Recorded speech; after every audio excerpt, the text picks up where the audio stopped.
Right, just to give you an overview on what's happening when you talk about relevant costing. All right. So costing, all right, all in all, when we talk about costing, we're looking at internal decisions. All right, that's what costing is all about. All right. So the module, when we talk about costing, we are looking at internal decisions. All right. So now relevant costing. All right, we're looking at a company now that's want to make what we call short-term decision. All right, some book, instead of calling it relevant costing, they call it short-term decision making. All right, so what is happening? We're facing a scenario in which a company now, they want to make a short-term decision, all right? Or maybe sometimes they're sitting with a dilemma, all right, in regards to decision making. So what is the best tool that they can use in regards to evaluating the best decision they can take? All right, so we apply the principles of relevant costing. All right, so as the name mentioned, relevant costing, we're looking at there are some costs which are relevant to specific projects. Those are the costs that we are looking at. Now we can agree now that fixed costs, they remain the same, right? Throughout, right? Those costs, they do not change. So when you want to make a decision, I'm sure you can agree with me now that if a fixed cost is still the same, it is not affected by whether we make the decision or we do not make the decision. So in other words, it becomes an irrelevant cost. All right, let's look at it now in more detail to have an understanding of what's happening. So in this learning unit, we'll discuss measuring cost and benefits for non-routine decisions, such as deciding on making a component within the company. All right, so you want to decide, should you make a component within the company or should you buy it from a supplier? All right, remember, in terms of business, this is a decision that normally needs to be made. All right, should we should we make a decision now? All right, or as into should we make the product, make or buy? All right, should we be the manufacturers or should we rather buy the component from the outsiders? Which one is cheaper? All right, which one is more economic or more beneficial to us? All right, and then introducing a new product. All right, we're looking at it from that angle as well. So when we talk about relevant costing, we're looking at that angle. Should we introduce a new product? Replacing equipment, all right? Should we replace the asset that we have with a new one? All right, what are the benefits that comes with the new asset versus the old asset? So those are the four main components that make up relevant costing. All right, the focus is that in non-routine decisions, we report only those costs and benefits relevant to the specific alternative course of action. Consequently, only relevant cost and revenue or benefits should be considered in decision making. All right, that is decision relevant approach.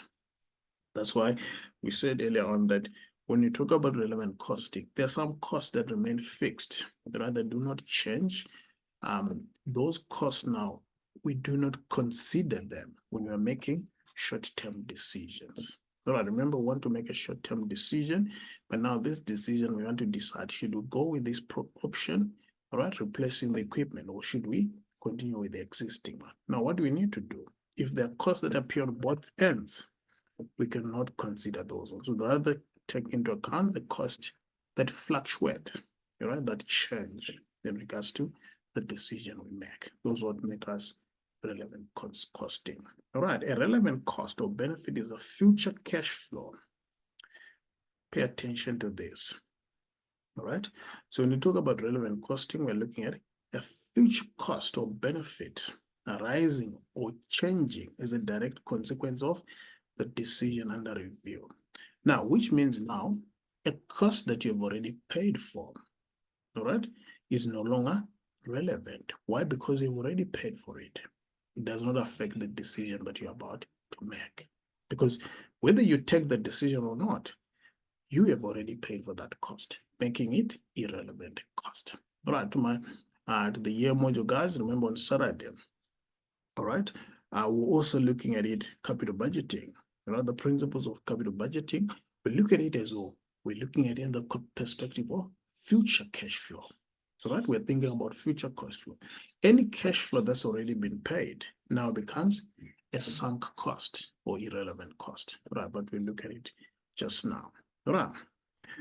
Now, a relevant cost or benefit is a future cash flow arising or changing as a direct consequence of the decision under review. In this section, we shall look at the key concepts that should be applied in making product mix decision. This is quite an important area. Right? When you talk about product mix decisions, it's quite important. You're sitting with a dilemma. Right? We can agree now that in this world that we are living in, resources are a constraint. Right? There's shortage of resources. Now you want to make a decision. Take, for example, on your side, all right? You guys, you're studying. Now, let's say you want to start to study BCont, right? Versus at the same time, you want to study engineering, all right? Now, you are sitting now with two decisions that you want to study. But what is the constraining factor? All right, I know, of course, to some it may not be a constraint, but let's say money is a constraining factor. Now, there are things that you have to consider to say, what are the benefits that comes with? Now you have to weigh between BCont and engineering, all right? In other words, we're saying there's a constraint factor. You can't take both because you have a limitation of your resource, which is money. All right, but we'll look at the examples in this regard. But watch out in regards to product mix decision. And also, in terms of this, all right, you find that when there's a shortage of your raw materials, all right, you have different products that demand the same raw material. Now, you want to determine which product should I allocate more resources, all right, of this input compared to the other. We'll touch on that just now. All right. When capacity constraint exists and the pricing of special orders, finally, we shall discuss equipment decisions, explaining why equipment book values are irrelevant in such decisions. Right. Focus notes. Relevant cost or benefit is a future cash flow. Right. We spoke about it, arising or changing as a result of direct consequences of the decisions under review. Right? So in other words, we're saying when we talk about relevant costing, we're looking at those costs that are affected by the decision that we make. Either the cost, we pay for the cost as a result of the decision, or we do not pay for the cost as a result of the decision. So that's basically what we're looking at when we talk about relevant costing. Right.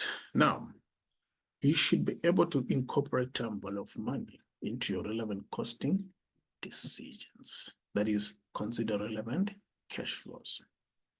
Costs and benefits independent of a decision, right? Not influenced by a decision, are irrelevant. Right? When you talk about relevant costing, so we're saying no, if there are forms of costs and benefits which are independent of a decision, we call them irrelevant and need not be considered when making a decision. So, for example, want to construct, all right, want to construct a power plant. So we still evaluate should you construct a power plant or not, all right? And then at the same time, want to buy a manager, all right? Let's say Walter is the manager. Want to buy manager Walter a car, all right? Regardless of whether we construct the plant or not, we feel like Walter worked very hard, all right? In 2023, let's buy him a car.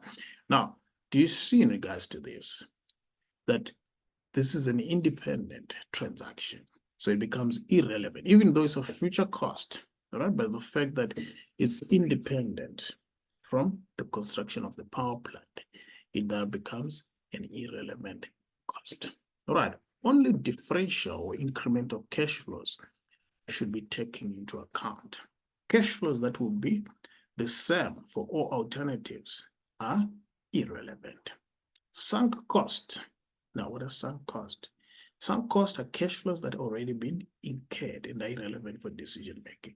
So in other words, if you have already paid for something, we call it a sunk cost. Sometimes you're going to find out that they'll be conducting marketing.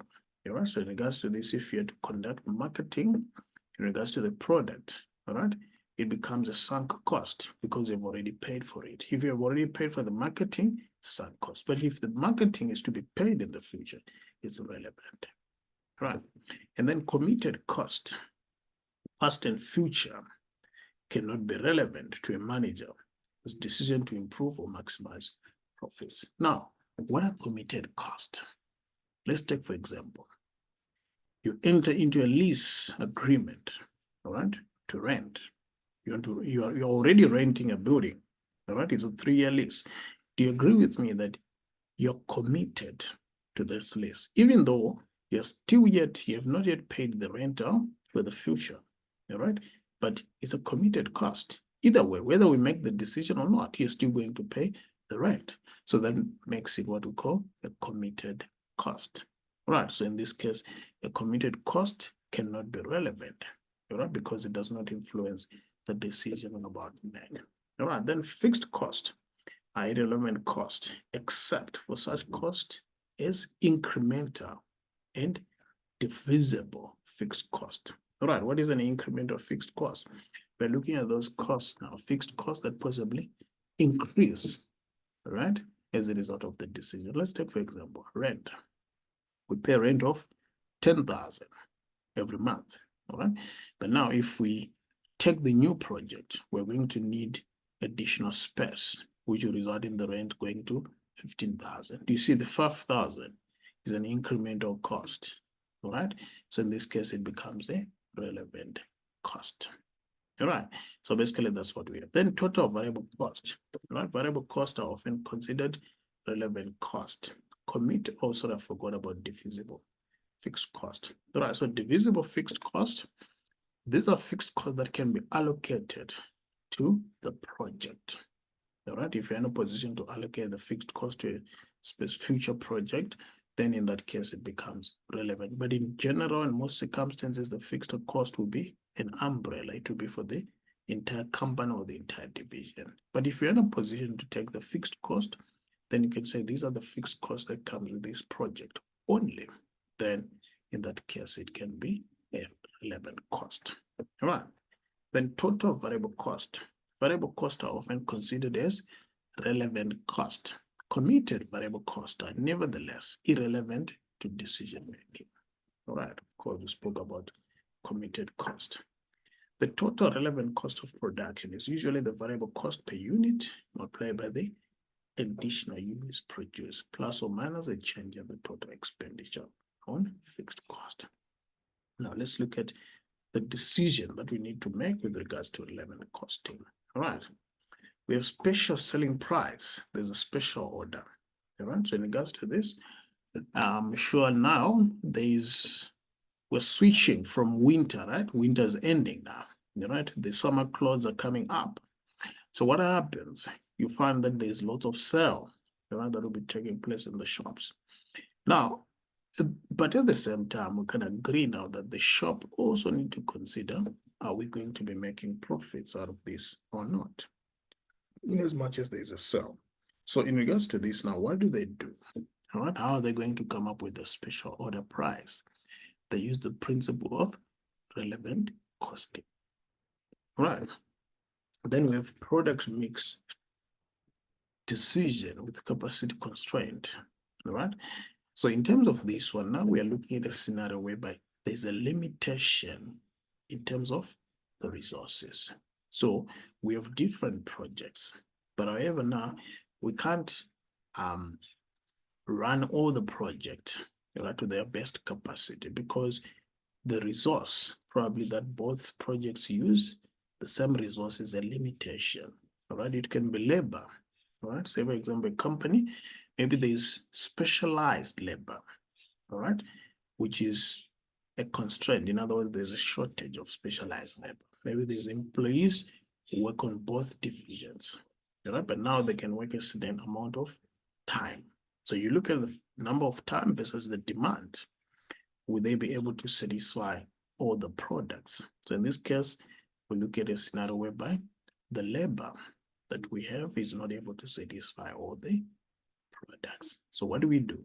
We then start off allocating the labor based on the best projects, all right, in that order, All right, then the least best project is the one that we allocate the least time.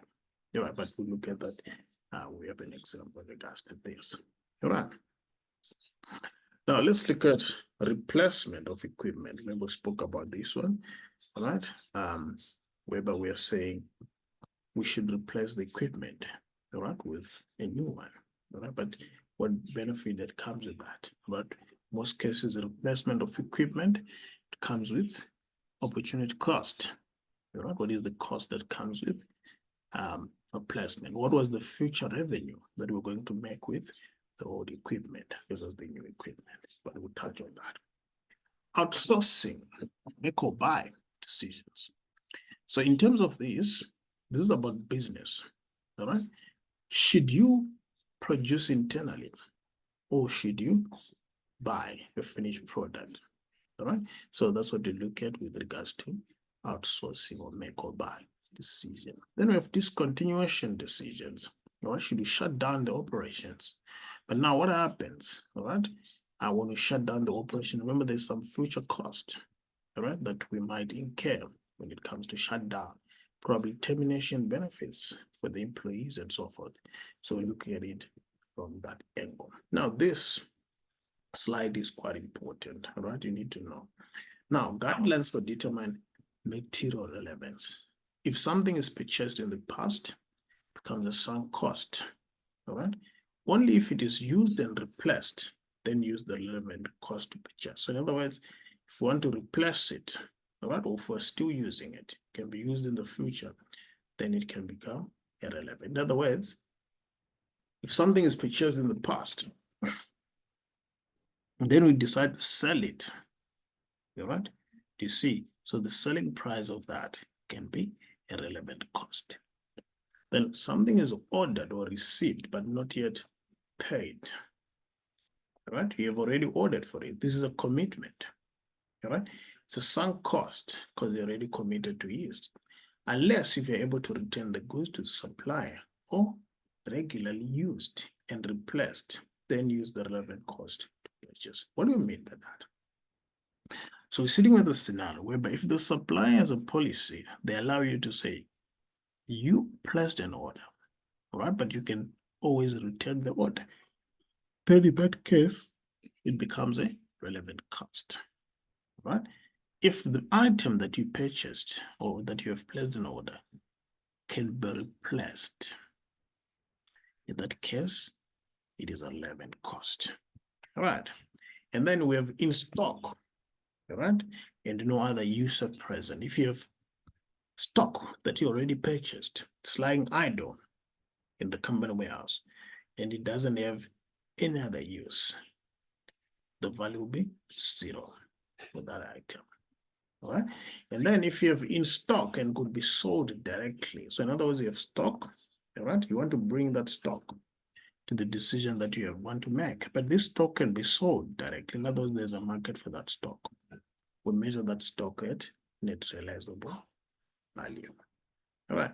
And then if you have stock, all right, that you can use for another project or job, you measure this stock now on lost contribution. So you're saying, no, this stock, instead of using it for the other project, you decided to take it in your current project. So how much contribution did you lose? So which is selling price minus variable cost times the quantity. So this becomes the measurement in regards to that. And then if something is in stock and is frequently used, we measure that at replacement cost. All right. And then if you have a commodity that is used as a substitute, cost saved by not having to purchase other material. So you measure that, right, in regard to a substitute, right? You use the cost that you have saved, becomes the relevant cost. All right. So in regards to this, these are the principles that we apply in terms of relevant cost. Right. Any questions, guys? So I was to wait for questions. We want to continue with the paper that we've been busy with.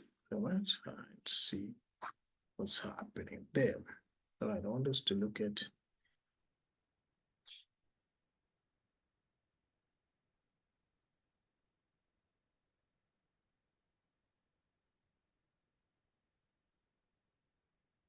Right, I want us to look at this part.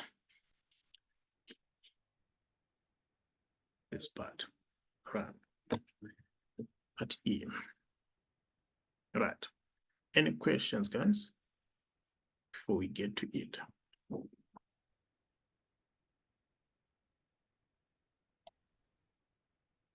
No questions. Okay. All right. So in terms of this, there's this question, all right, that we want to proceed. I don't know. I believe everyone has this question paper, right? Yes, we do.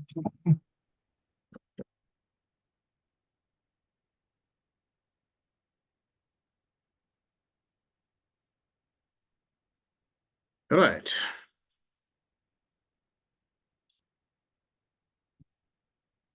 So in terms of this question now, under E, all right, it says now, okay, perfect. All right. So I want us to look at, of course, there's this part, right? But I want us to look at this calculation part. All right. It says in answering E3 only, assume the following 2 points for the 2021 year, except for the budgeted information as per point 2 below, or other budgeted information remain as given in the scenario. Some of the budgeted information for PW 2021 year. All right, this is the budgeted information. Selling price, right? Variable manufacturing cost, variable distribution cost, fixed manufacturing cost, total fixed distribution cost, total administrative management cost. Right, 3 says, calculate PW's budgeted optimum manufacturing mix per vehicle model for the 2021 financial year. All right, so budgeted optimum mix per vehicle model. Right, let's look at it. First things first. Now, what does this question entail, or what do they expect from us? Right, the question is saying, want us to determine the best way to allocate resources, to allocate the limited resources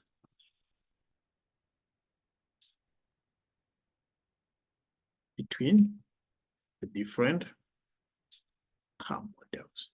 This is the first way, or this is what they want us, all right? They're expecting from us. So in terms of this question, they're trying to ask us now to say, determine the best way as a company that we can actually utilize the products that we have there. All right, so let's quickly look at it. So as you guys can see, all right, we're sitting with selling price. These are the selling price, variable manufacturing cost, variable distribution cost, and all that. This is what we have. But the first thing, step number 1, all right, step number 1, we need to determine the limiting factor. All right, we want to determine on the resources that we have, all right, what is the limiting factor? All right, so we first have to determine what is the limiting factor, all right, in terms of the resources that we have. All right, and then step 2, all right, after that, we then have to calculate what we call contribution per unit. All right, we then calculate contribution per unit. Then step 3, we calculate contribution per limiting factor. All right, so this is what we have. So we calculate the contribution per limiting factor. All right, once that is done, all right, so step number 4, we rank the project from the highest contribution per limiting factor to the lowest. What is the logic behind this? All right, what are we trying to achieve? All right, in terms of this. So the logic behind this is we're trying to say, because there's limited resources, all right? Because there's limited resources, we want to find a way that we can actually best allocate those resources between the projects that we are making. So we are saying, no, the project that we are sitting with, right? These projects now, some are more profitable than the others, all right? Some projects are more profitable than others. But now, how do we determine, all right, which is the best way to allocate our resources, since we're saying, no, even though some projects are more profitable than others, all right, but they use the same resources. So to have the better use, all right, in terms of our resources, we are going to allocate now the limited resources based on the projects with the highest profit. All right, so basically that is what we are looking at in terms of this part of the question then. All right, now let's look at it and see now what is going on in regards to this part of the question. All right, so we said the first thing we need to determine the limiting factor. All right, so let's quickly look at it. Let's go to the question now and see what was the limiting factor in regards to our question there. Right. All right, I think we're going to use the budgeted information there. All right. Remember, in terms of our question, do you see calculate PW's budgeted manufacturing mix per vehicle model for the 2021 financial year? So it's quite important that we also pay attention, right, in regards to that part of the question to understand which units, right, are we saying is the best there. All right.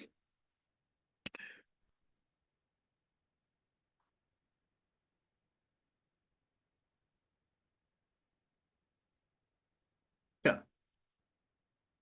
As at 31 March 2020, PW had a total headcount of 1,000 employees, made up as follows: 40% unskilled staff, 50% technical staff, 10% administrative management staff. According to PW, some of the challenges experiencing in the budgeting process are excessive administrative management staff remuneration, as well as unskilled staffs, endemic absenteeism, reluctance to learn from the technical staff, necessary but overreaching labor law protection, and protected trade union engagements. Each technical staff member works 48 hours per week. Right? You see, each technical staff member works 48 hours per week during PW's 42 work week financial year. Although skilled to work on both models, each technical staff member can only work one model at a time. PW maintain a total headcount of 1,000 to the foreseeable future. In line with the country's imperative to reduce youth unemployment, the Department of Trade instructed PW to, as from 1st of April, increase the unskilled staff force to 60% of its total headcount. All right, this is what we have. Amid PW's strong pushback, they agreed to implement this headcount reconfiguration. The administrative management staff headcount will, however, not be impacted by the reconfiguration. Stemming from point 4.1 above, PW's management accountant, Mr. Kaufman, is envisaging the possibility of constraining manufacturing resources for PW to fully meet the 2021 financial year demand for the vehicle. He subsequently started but failed to complete the following manufacturing resource analysis for the entire 2021 financial year. Manufacturing resource requirements per vehicle: body metal in tons 0.5, TG 0.8, technical staff, clock hours, PH 40, TG 40. Manufacturing resources needed to fully meet the demand for vehicles for the 2021 financial year: right? Manufacturing resources, all right? So pH 12,300, then we have 3,280. Available manufacturing resources for body shells, we have 12,300 and 3,300. Then technical stuff, we don't know. Now, in terms of this question, right, how best can you answer this question, right, in regards to this part? Now, this question E3.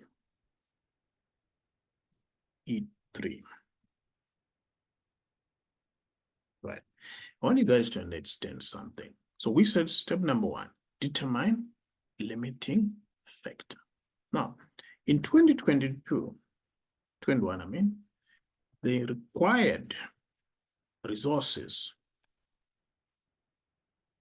right? What do we have is our required resources or the inputs in terms of this. Can you guys see, in terms of this, they're telling us about body shells, all right, and technical stuff.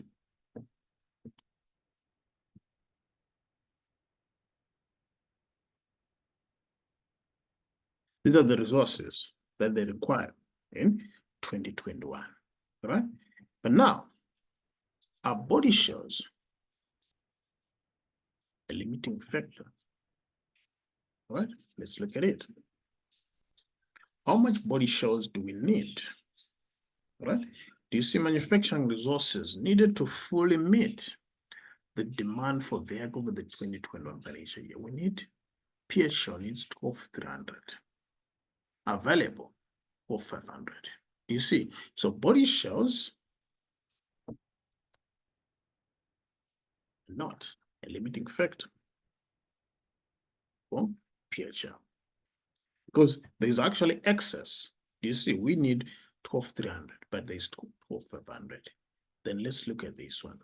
TGD needs 3,280, but there's 3.3. So which means body shells,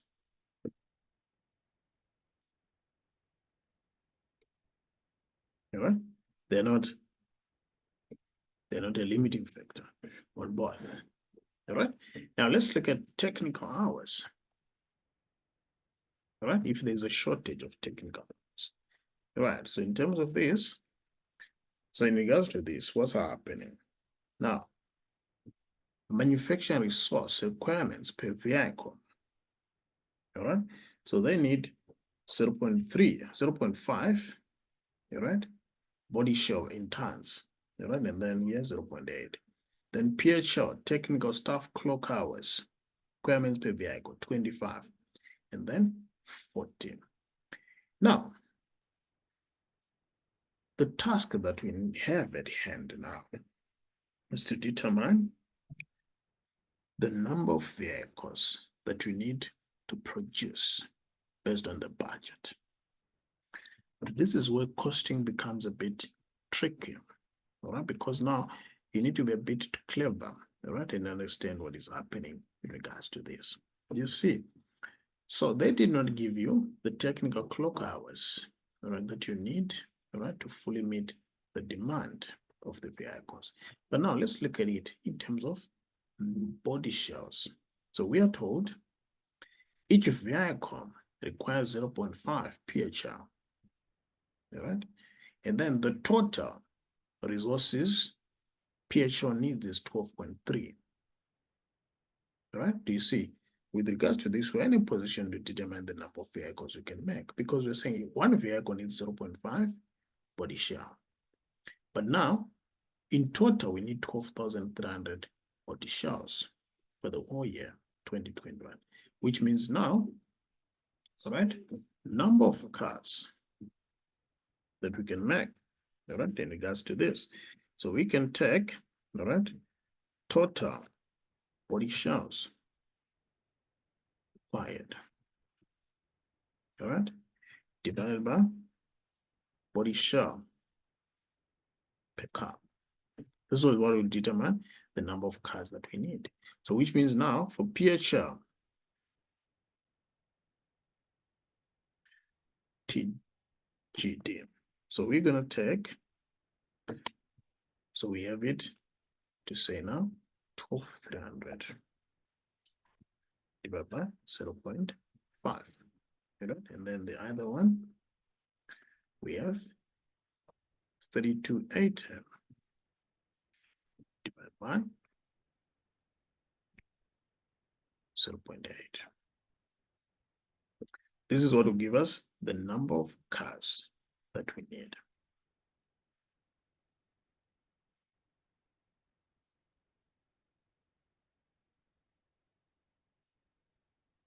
So take us there. All right, this is the number of cars that we need. Why are we calculating the number of cars? Because now the next thing, want to determine, all right, how much technical staff clock hours do we need versus what is available, all right, in terms of this. Are we able to determine the technical staff clock hours available? Yes, we can do that. All right, remember, if you're not at the top there, all right, let's quickly look at it. So in total, the total number of vehicles that we need is this, of course, all right? This is total number of vehicles that they need, all right? Now let's look at the total technical staff hours available. All right? How much total technical staff available? Let's look at the question. All right, so in terms of this, all right, if we look at it, so we've been told that the company that we're looking at, all right, based on headcount, all right, at 31 March 2020, PH had a total headcount of 1,000 employees, made up as follows. This is for 2020: 40 unskilled staff, 50 technical staff, and 10 administrative management staff. According to PW, all right, they experienced some challenges. Each essential staff works 48 hours per week, all right? So one technical staff work 48 hours per week times the number of weeks that we have during PW's 42 work week financial year. So times 42 times. Now I want to determine how many employees are in technical. All right, so let's look at it. So in terms of this, PW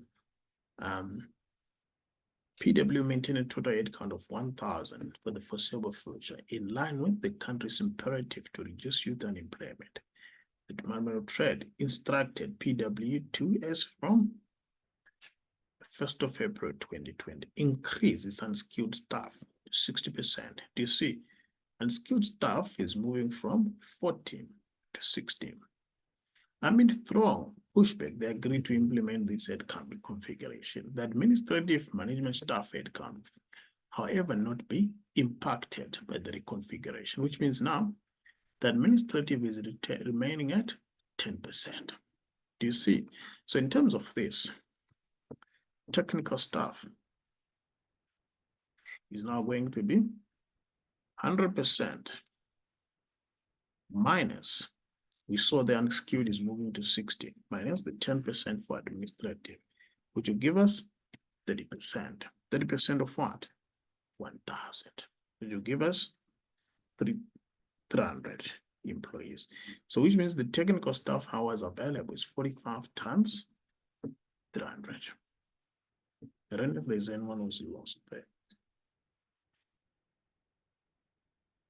You see now that MSc is not about memorizing, but rather it's about being active in the exam. Do you see? So they juggle you. Hence, I always encourage you guys to have good night's sleep before the exam. Do you think when you're tired, you slept 2 hours, right? You took a Red Bull or any other energy drink, you slept for 2 hours. Can you crack this? It's difficult, right? You can't think, this is not something that you can think through. Yes, is laughing, but that's true, right? It's something that you can't think through because your body is tired. I know the mind is saying, study, study, study until 1 o'clock, 2 o'clock. exam is at 8. But now, did you leave room to think? No, because the mind is tired. Ian, I'm lost. Wait a It minute. says okay, on the number of technical staff, the 300, because of it says as at 31st March 2020, they had a head count of 1,000. And out of that 1,000, 40%, 50%. So at that time, 50%, which is 500 of that 1,000. Was technical, yes. Yes, that's how I understand it. Yeah, but we are doing for So, which year now? But we are doing for 2021. 2021. Which will be 60, So, 30, and 10. what was Yes. the change? What was the change that took place in 2021? So Is does that it, and labor needs to be 60%. so Okay. what happened to the other? So does it mean that we still have 1,000? Yes. The total of 1,000. Yes, the number of employees is not changing. It's remaining to 1,000. All right, but the percentages is what changed now. Remember, they're saying the unskilled staff was 40. They said no, they're instructed to keep it 60. Right? Which means now 60 is unskilled. And then admin is remaining at 10, which means the remaining, remember in percentage add up to 100, right?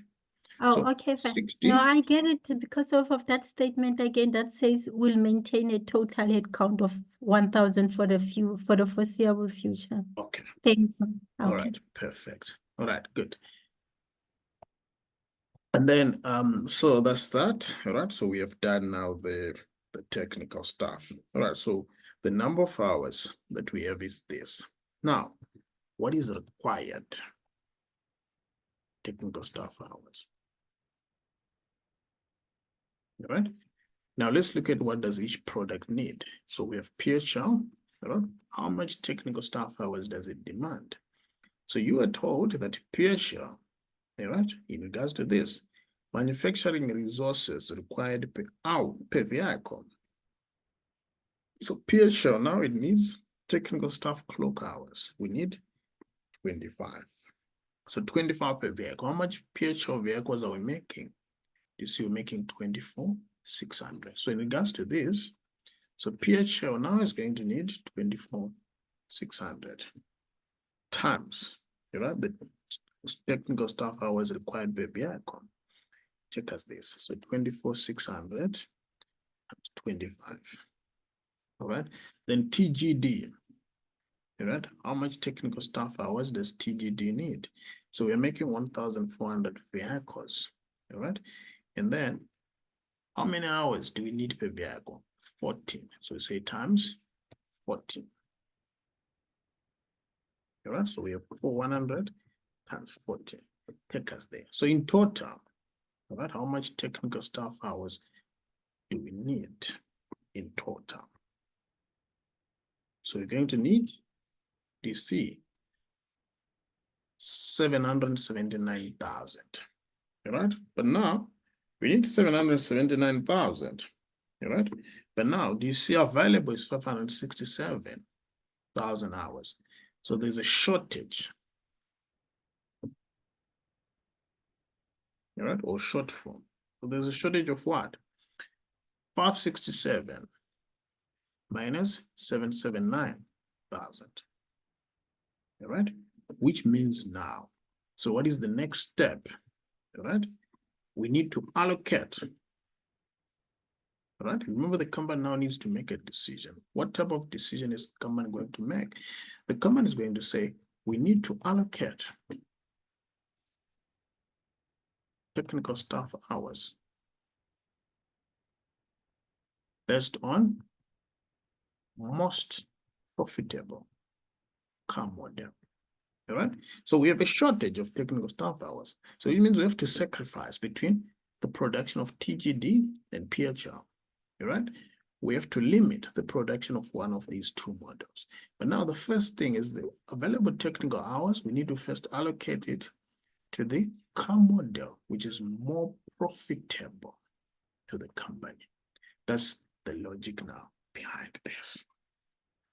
Right, so now you've done this, all right? You do this calculation. The next thing now is to calculate your contribution. All right, so we want to determine what is the contribution of PHL, all right? And then what is the contribution of TGD, all right? That's what we want to look at in regards to this. PHL, TGD, right? So calculation of contribution per unit, of course. Right? How do you calculate contribution? Now, want to determine the selling price. Right?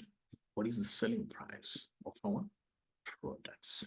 All right, looks like here we're not given the selling price. Let's quickly go to the information they gave us in the table. You see. So MAC, with me, all right, I'm going to share with you the way I used to study this module. I was one person, all right, I would sit down and say, okay, no, there are things which are going to be technical, all right, in the exam. There are things that are going to be technical, and I can't run away from that, all right? Now, where do I generate marks? That was my ideology. That is how I did study MSc, all right? I never used to sweat like to study it every day. All I did is, where do I generate marks? So I knew, okay, when I'm doing relevant costing, I need to calculate contribution, all right? Now, when I'm calculating contribution, I need selling price per unit. I need variable cost per unit. There I can scratch through. I'll get marks. If the question is 10 marks, I know that for the calculation of contribution, maybe there's 5. So automatically I have what? I have accumulated half the question. That's how I used to study. But the problem with you guys now, all right? The problem with you, when you see that, right? Remember you saw here, right? You saw here that it was difficult to get these hours. What do? You leave it. You said, it's difficult. Let me go on. But now you could have collected easy marks here. All right? You could have collected the easy marks here. You could have said, no, selling price is given. Look, selling price is given 254,000. You have it there. Do you see? That's an easy mark. You have your selling price. It's actually given per unit. You don't need to do any calculation. You have 420 there. They gave you these amounts, but already you gave up there at the top there. All right? That's the problem. All right, but I'll try my best possible to guide you. Exam is not only about knowing everything, but it's about generating the marks. Right? Then you're looking at your variable manufacturing cost. All right? Or you can just say variable cost. You add them together. All right? You open a bracket like this. You're racing against time. Remember, this is your working. You take 150, 500, you're saving time. All right? Plus what? Variable distribution cost, 1,500. All right? Plus, you search any other variable cost that I have. These are fixed cost, total distribution, and all that. So in terms of this, you can see that you only have these variable cost. All right? Then you said, okay, no, it's fine. These are the only variable costs that I have. You add them together. All right? So you have 150 plus 1.5. You close a bracket. All right? You combine them here.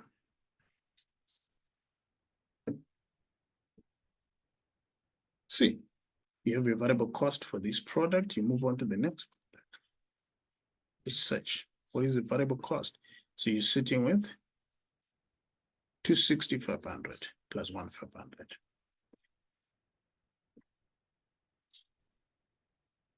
Right? You do your total as well.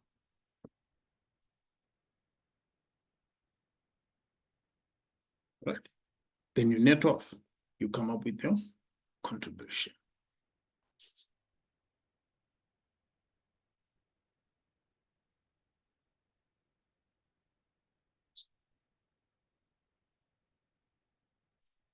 So your contribution is sitting like this. right? You got your contribution like that. You're good to go, all right? Now, the next thing, all right? Thank you, Lena. The next thing now that we need to look at, all right? Now we want to determine, all right? Contribution per limiting factor. So technically now you're sitting in that state whereby you're saying, now, how do I calculate my contribution, the limiting factor? So you first have to determine what is the limiting factor. You want to determine the technical stuff, technical clock hours, all right, per product. So in terms of this, what is the technical clock hours per product they gave you? Right? It was given. You have 25 and 40. Easy step.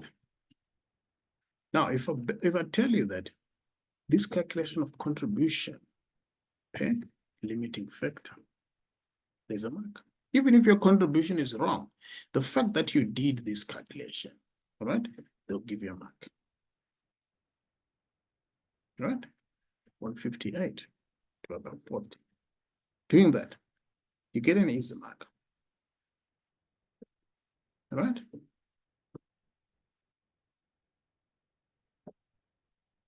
You get your easy mark. Now, you rank your project. All right? Rank projects. What are you doing by ranking? You're saying, which project are you going to allocate the most technical clock hours?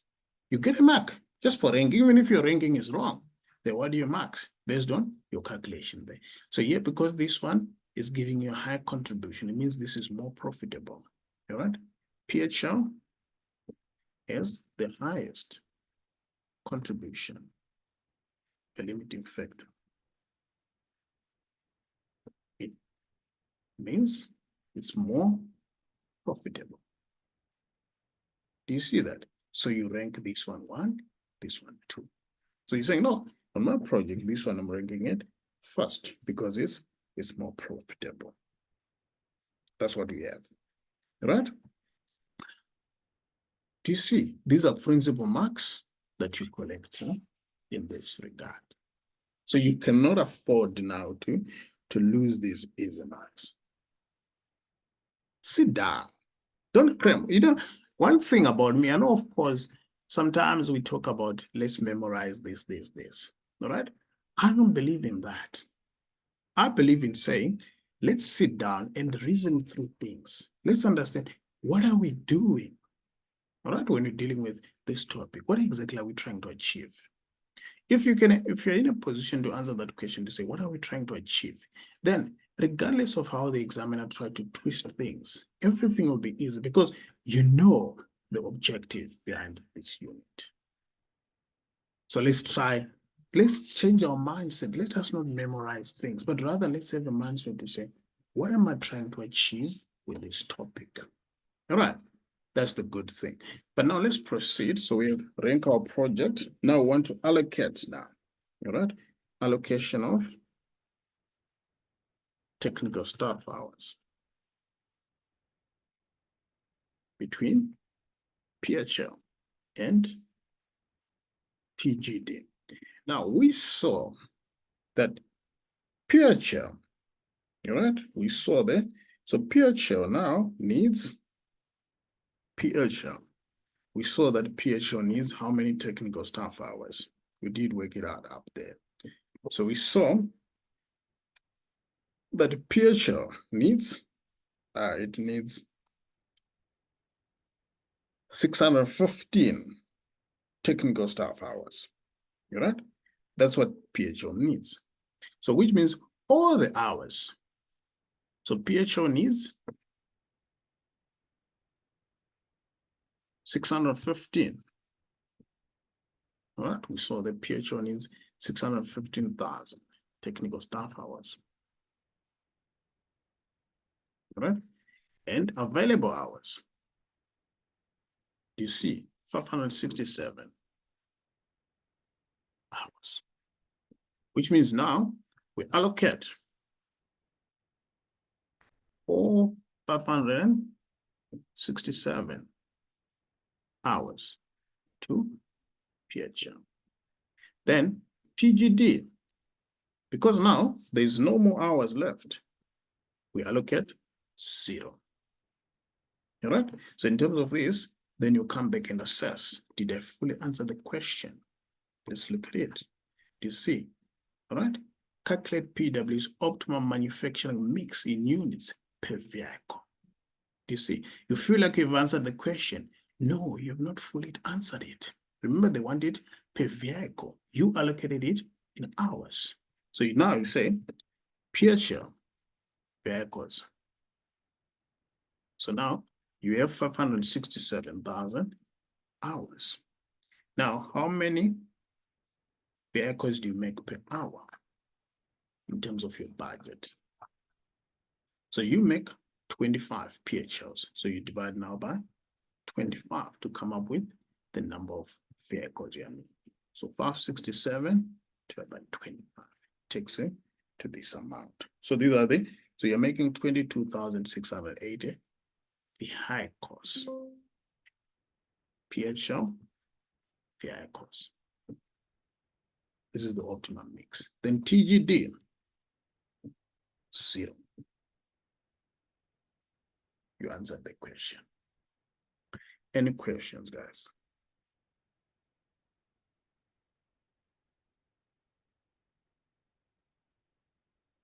All right. Do you see how easy MAC is if we don't cram? Do you see? But we don't understand. The problem that we do, yes, the problem that we do is we want to memorize it. MSc does not need that because the examiners, they know that you guys try to memorize. But now if you know what you're doing, right? If you know what you're doing, you'll be in a position to scratch through, then you get at least 6 out of 10, 8 out of 10. But when you memorize now, then they give you information that is a little bit vexing. You lose it all. Walk in the MSc exam with confidence. You know what you're doing. You sit down and say, okay, under relevant costing, what am I doing? Right? Under break-even point, what am I doing? What am I trying to achieve there? All right? Under this topic, what am I trying to achieve and all that? If you do that, believe me, you'll be in a position to get at least half the marks. All right. But anyways, I not talk too much. All right. Sorry about that. So there's a question I wouldn't know. I wouldn't have known where to start. All right. I hear you. All right. I agree with you that sometimes it's difficult to know where to start. But if you look at this question, they ask for optimum mix. We had not done it. But now you see, okay, I need to make a decision. How do I allocate the resources? All right. Then when you do that, you're good to go. All right. So Miss ST is saying, no, you make it easy. You know, I think I agree with you. You know, what normally happens is it's because all of us, right? There's 20-something of us, where our brain is together.